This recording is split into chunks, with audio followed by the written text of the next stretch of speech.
सरकारी आदेश कुछ ऐसा हुआ कि सिर्फ हमको 2 वर्ष के लिए दिया गया कि वापस चले जाओ। जब हमारी खुद की मालिकी नहीं, मतलब वो मकान मालिक हमको बना के दे नहीं रहा है, तो हम जाए कहाँ।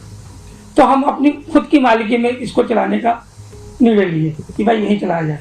उसके लिए बार बार हम रजुआत करते रहे और हर जगह रजुआत किए हैं, ऐसा नहीं कि रजुआत नहीं हुआ है। ये साहब को भी है रजुआत हुआ है, उनका भी ये सिफारिश करवाए और कहा गया कि भाई हमको जल्दी से जल्दी इसको ट्रांसफर देने की कृपा करो। और ऐसा नहीं, जब से यहाँ आई है पूरे विस्तार में अच्छा परफॉर्मेंस है, बच्चों का परफॉर्मेंस है। अगर हमको डिस्टर्ब ना करें तो हम बच्चों को और अच्छा देने की कोशिश करें।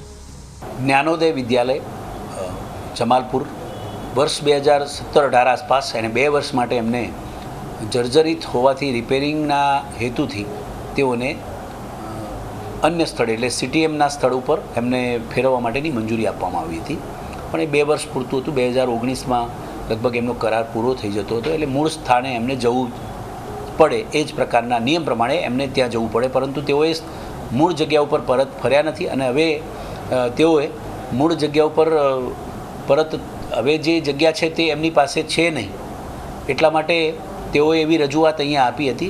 અમે સ્થળ તપાસમાં સરકારી નિયમ પ્રમાણે જે રીતે એમને સ્થળ ફેરફારની મુદત પૂરી થઈ ગઈ એટલે એમનો કરાર પૂરો થઈ ગયો, જેથી કરીને શાળાની સામે અમે તાત્કાલિક કહ્યું કે ભાઈ પરત મૂળ સ્થાન ઉપર જાઓ। તેઓ ન ગયા। બોર્ડમાં અમે મોકલી આપ્યું છે।